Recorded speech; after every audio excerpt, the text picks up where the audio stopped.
Hi hello guys, எல்லாருமே எப்படி இருக்கீங்க? நான் உங்கள் பிஜிஎஸ் ஆனந்த். எல்லாருமே எப்படி இருக்கீங்க?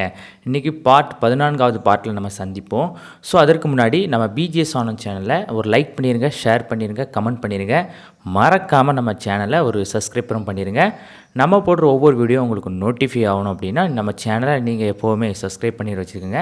அதுக்கப்புறம் நீங்கள் நோட்டிஃபிகேஷன் சிம்பிளை எப்போவுமே ஆன் பண்ணி வச்சுக்கோங்க. நம்ம போடுற ஒவ்வொரு வீடியோ உங்களுக்கு நோட்டிஃபை ஆகும்.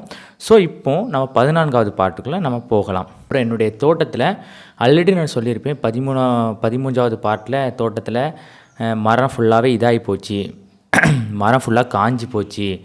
மரத்தில் நிறைய அதாவது ஒரு விஷயம் இருக்குது மக்களே, நம்ம கஷ்டப்பட்டு விவசாயம் பண்ணியிருப்போம். பட் அந்த விவசாயம் நம்மளை விட்டு ஒரு நாள் போயிட்டுன்னு எப்படி இருக்கும் நீங்களே சொல்லுங்களாம். அதே மாதிரி நான் கஷ்டப்பட்டு பண்ண விவசாயம் போயிட்டு இருக்கும்போது சரி நம்ம தோட்டத்தை விட்டுடலாம் அப்படின்னு சொல்லிட்டு நான் என்ன செஞ்சேன் அப்படின்னா, என்னோடய தோட்டத்திலேருந்து நான் அப்படியே வெளியே வந்துட்டேன். சரி, வெளியே வந்ததுக்கப்புறம் இனி நான் என்ன பண்ண போகிறேன் அப்படின்னா, அது எனக்கு ஒரு கேள்விக்குறி தான். ஏன்னா என்னோடய லைஃப்பில் நான் ரொம்ப நேசித்தது, என்னுடைய லைஃப்பில் நான் ரொம்ப எதிர்பார்த்து இதை நான் கண்டிப்பாக வாழ்க்கையில் ஜெயிக்கணும் அப்படின்னு நினச்சதே என்னோடய தோட்டம் தான். பட் என்னோடய தோட்டத்தை விட்டு நான் வெளியே வரும்போது அந்த மனசு வலிக்குங்க. ஏன்னா எல்லாருக்குமே ஒரு பொருள் கண்டிப்பாக பிடிக்கும். பட் அந்த பொருள் நம்மக்கிட்ட இல்லைன்னா நம்ம மனசு எப்படி வலிக்கும் நீங்களே சொல்லுங்களா. உங்களை எப்படின்னா ரொம்ப பிடிச்சி நம்ம ஒரு பொருளை பண்ணுறோம். அதாவது எந்த ஒரு இதாக இருந்தாலும் நம்ம ஒரு பிடிச்ச ஒரு பொருளை பிடிச்சி ஒரு ரொம்ப ஏதாவது ஒன்று இருந்தால் நமக்கு ரொம்ப பிடிச்சிருக்கும். பட் அது நம்மக்கிட்ட இல்லைன்னா எவ்வளோ கஷ்டப்படும். அதே மாதிரி தாங்க எங்கள் தோட்டமும். நான் எவ்வளோ கஷ்டப்பட்டு ரொம்ப பிடிச்சி அந்த தோட்டத்தை நான் கண்டிப்பாக வாழ்க்கையில் ஜெயிக்கணும் அப்படின்னு நான் நினச்சேன்.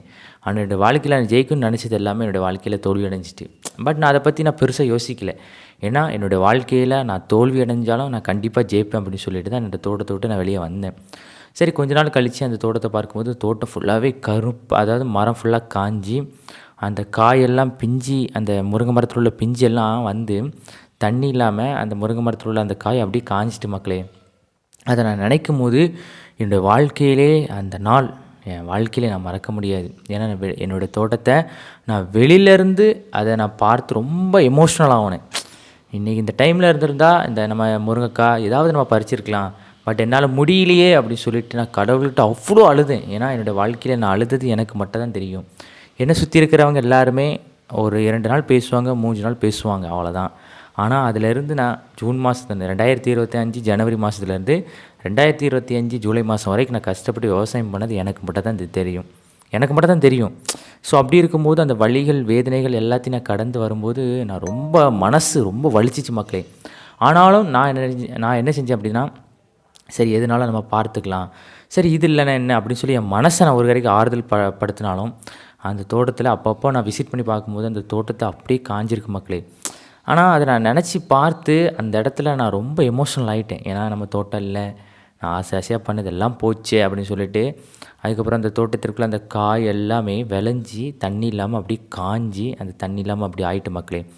அது எல்லோரும் சொல்லுவாங்க. இதில் நான் எதுக்கு இதெல்லாம் நான் உங்கள்கிட்ட சொல்கிறேன் அப்படின்னா, நம்ம வாழ்க்கையில் யாராவது ஒருத்தர், அதாவது என்ன மாதிரி விவசாயம் பண்ணவங்க நிறைய பேர் இருப்பாங்க. அவங்களுக்கெல்லாம் இப்படி ஒரு விஷயம் தண்ணி இல்லாமல் நடந்திருக்கும், அல்லது அவங்களால விவசாயம் பண்ண முடியாது. அப்படிலாம் நடக்கிறவங்களுக்கு என்னால் முடிஞ்ச ஒரு ஆறுதல் என்னன்னு தெரியுமா? நம்ம வாழ்க்கையில் நம்மளால் முடியாது எதுவுமே கிடையாது, அவ்வளோதான். ஸோ என்னுடைய வாழ்க்கையில் என்னால் முடியாது எதுவுமே கிடையாது நான் நினச்சாலும் கண்டிப்பாக நான் வாழ்க்கையில் ஜெயிப்பேன் அப்படின்னு சொல்லி நான் ஒரு தன்னம்பிக்கையோடு இருக்கிறேன். இன்றைக்கி என்னுடைய வாழ்க்கையில் நான் கஷ்டப்படலாம், ஆனால் கண்டிப்பாக என்னுடைய வாழ்க்கையில் நான் ஜெயிப்பேன் அப்படின்னு சொல்லி தான் நான் என்ன செஞ்சுருக்கேன் அப்படின்னா, என்னுடைய வாழ்க்கையில் ஒரு தன்னம்பிக்கையோடு இருக்கிறேன். அப்படி இருக்கும்போது அந்த தோட்டத்தை விட்டு நான் வெளியே அப்படியே ஒரு எமோஷ்னலாக நான் வெளியில் வந்து ஒரு 1 வீக் 2 வீக் கழிச்சு அந்த தோட்டத்தை போய் நான் வாசல்லேருந்து நான் தோட்டத்தை விசிட் பண்ணும்போது அவ்வளோ கஷ்டமாக இருந்துச்சு. என்னுடைய தோட்டத்திற்குள்ளே போகிறதுக்கு எனக்கே மனசே இல்லை. அந்தளவுக்கு நான் ரொம்ப ரொம்ப அழுதேன். ஏன்னா அந்த நாட்கள்லாம் இப்போ நான் சொல்கிறேன் அப்படின்னா அது என்னுடைய வாழ்க்கையிலே ஒரு மறக்க முடியாத நாட்களாக தான் இருக்கும். அந்த அளவுக்கு என்னுடைய வாழ்க்கையில் நான் ஏன்னா நம்ம ஆசையாக பண்ண விவசாயம் நம்மளை விட்டு போகும்போது எப்படி இருக்கும் நீங்களே சொல்லுங்கள். அப்படி இருக்கும்போது மரம் ஃபுல்லாக காஞ்சி மரம் ஃபுல்லாக இதாகி இது எல்லாமே போயிட்டு எல்லாமே வாழ்க்கையில் நம்மளை சுற்றி இருக்கிறவங்க எப்படி இருப்பாங்க சொல்லி எனக்கு அதுக்கப்புறம் தான் தெரிஞ்சு. ஏன்னா நம்ம வாழ்க்கையில் நண்பர்கள் நம்ம கூட எப்போவுமே இருப்பாங்க. ஏன்னா நான் ரொம்ப அதிகமாக நான் பாஸ் ஆகிக்கிறது நண்பர்கள் மேலே தான். ஏன்னா நம்ம கூட கஷ்ட காலத்தில் நம்ம கூட இருக்கிறது யார் தெரியுமா? நம்ம நண்பர்கள் மட்டும்தான். ஏன்னா அந்த நண்பர்களை எப்பொழுதுமே நம்ம கூட கடைசி நொடி வரைக்கும் இருக்கிற நண்பர்களை எப்போவுமே நான் என்ன செய்ய மாட்டேன்னா விட்டு கொடுக்க மாட்டேன். ஆனால் எனக்கு கஷ்ட காலத்தில் என்னோடய லைஃப்பில் என்னுடைய நண்பர்களாக இருந்தாங்க. அது யார் அப்படின்னா என்னுடைய நண்பர்கள். கண்டிப்பாக நான் சொல்லுவேன். ஏன்னா என்னுடைய வாழ்க்கையில் நிறைய நண்பர்கள் இருந்தாலும் ஒரே ஒரு நண்பர் மட்டும் இப்போவும் என் காண்டாக்டில் இருக்கான். எல்லாருக்குமே நிறைய நண்பர்கள் இருக்கும். ஆனால் நமக்கு சப்போர்ட், அதாவது நம்ம கஷ்ட காலத்துலேயும் நம்ம எவ்வளோ கோவப்பட்டாலும் நம்ம எவ்வளோ திட்டினாலும் நமக்குன்னு ஒரு நண்பன் நம்ம கூட எப்போவுமே இருப்பான். அது ஒருத்தர் மட்டும்தான். அதே மாதிரி என்னுடைய வாழ்க்கையிலையும் ஒரே ஒரு நண்பன், பெஸ்ட் ஃப்ரெண்டு, என் வாழ்க்கையிலேயே எப்போவுமே என் கூட இருக்கிற ஒரே ஒரு ஃப்ரெண்டு ஒருத்தன் இருக்கான். கண்டிப்பாக நான் உங்ககிட்ட சொல்லுவேன். நீங்கள் பயப்பட வேண்டாம். கண்டிப்பாக அது யார் அப்படின்னு நான் உங்ககிட்ட சொல்லுவேன். அந்த ஒரே ஒரு நண்பன் மட்டும்தான் என்னுடைய வாழ்க்கையில் எப்போவுமே என் கூட இருந்தான். நான் கஷ்ட காலத்துலையும் சரி, நான் எவ்வளோ கவலையாக இருந்தாலும் சரி, நான் எவ்வளோ ஹாப்பியாக இருந்தாலும் சரி, என் கூட எப்போவுமே ஆறுதலாக இருந்தது ஒரே ஒரு நண்பன் தான். அந்த நண்பன் யார் அப்படின்னு சொல்லி நான் கண்டிப்பாக சொல்லுவேன். அது இன்றைக்கி இல்லைனாலும் இன்றைக்கி அவர்களும் கண்டிப்பாக சொல்லுவேன். அப்படி இருக்கும்போது அந்த நண்பன் தான் எனக்கு எப்போவுமே கூட இருந்தான். டேய் கவலைப்படாதடா, நான் இருக்கும்போது ஏன்டா நீ கவலைப்பட்டுருக்க, இதெல்லாம் நம்ம நெக்ஸ்ட் டைம் ஏதாவது நம்ம ட்ரை பண்ணலாம் அப்படின்னு சொல்லி என்னை என்கரேஜ் பண்ணி அடுத்த லெவலில் என்னை மூவ் பண்ணி கொண்டு போனது என்னுடைய நண்பன் தான். அப்போ என்னுடைய தோட்டத்தில் நான் அவ்வளோ கஷ்டப்பட்டு அவ்வளோ வேதனையோடு இருக்கும்போது என்னுடைய நண்பர்கள் தான் என் கூட இருந்தாங்க. இல்லைனா என்னோடய வாழ்க்கை அந்த டைமோடு நான், ஏன்னா மனசு அந்தளவுக்கு வலிச்சிச்சு மக்களே.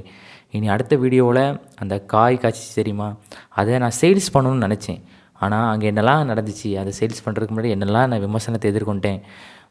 லைஃப்பில் இப்படி நடந்துச்சு, தோட்டம்லாம் முடிஞ்சு தண்ணியிலன்னு சொல்லி நான் வெளியே வந்து திருப்பி காய் காய்ச்சிச்சு.